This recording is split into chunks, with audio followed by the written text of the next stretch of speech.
Welcome back, guys, to another college football video. Today's video will be on Marshall, the Thundering Herd.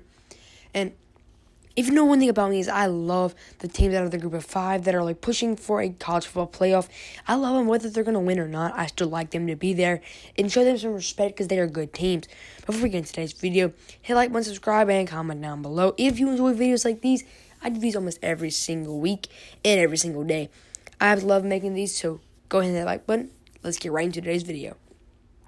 Marshall is a team that I've been high on ever since the 2020 season. In 2020, they only lost 3 games, and they won most of their games.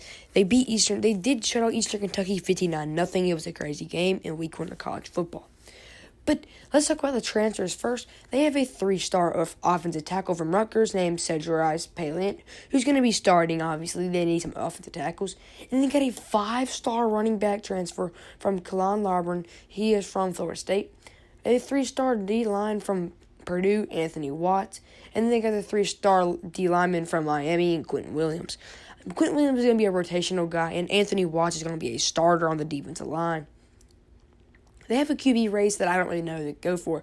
Freshman Pete Moore is putting up a good stats. He was a 3-star. Pete Moore is going to be really good at Marshall in coming years. But they also have Cam Fancher, who played a little bit last year and only threw for 46 yards.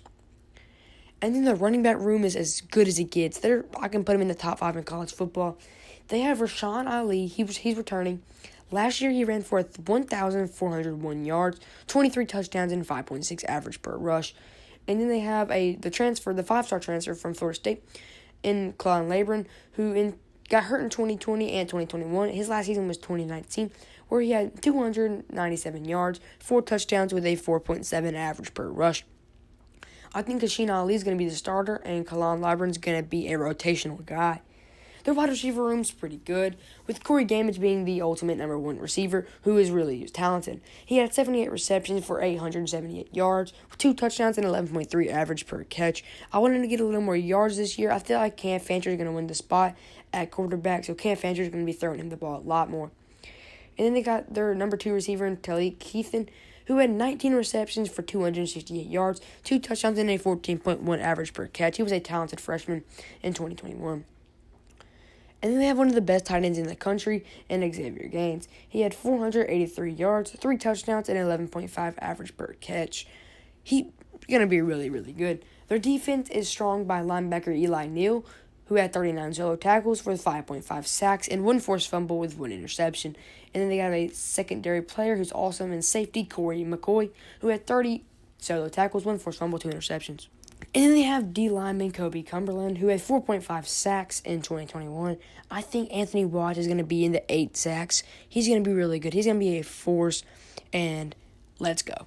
So as you know, Marshall just moved to the Sun Belt Conference, so they're going to have a harder schedule than they used to. They used to be in Conference USA, weak schedule. Now they're in the Sun Belt, which is the best conference in the group of 5, in my opinion.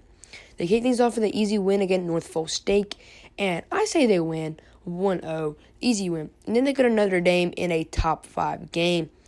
I say we lose by a little bit. Marshall goes down by 10 to Notre Dame.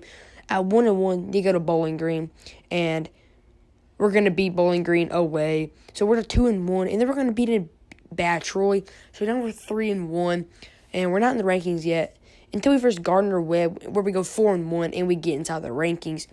Well, the Louisiana Raging Cajuns are going to be inside the rankings right now. So I think we drop to Louisiana, and we are now 1-0, 1-0, 1-1, 2-1, 3-1, 4-1.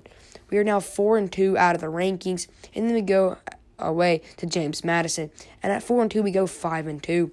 And then Coastal Carolina's been a team that's been in the rankings almost every single year. I think we pick up our first win against a ranked team, and we are now 6-2 inside the rankings. And then we play Old Dominion, and we easy win 7-2. And App State is a 50-50 game, but I think since it's at Marshall, I think I give Marshall an edge. Now Marshall goes 1-0, 1-1, 2-1, 3-1, 4-1, 4-2, 5-2, 6-2, 7-2, 8-2, and then we versus Georgia Southern in an easy win, 9-2, and then we versus Georgia State, easy win. Now we're 10-2, and I don't think that the College Football Playoff Committee is going to give them the benefit of the doubt. I don't think they're going to make a New Year's Six Bowl just because of they think they're not going to be really good. But I think Marshall's actually going to be a solid team. I think they could easily pull up a win against Raging Cajuns or Notre Dame. Louisiana, it's just a team you're like, all right, they're going to be good. I'll see y'all guys in the next video. I really hope you enjoyed. See y'all in the next one.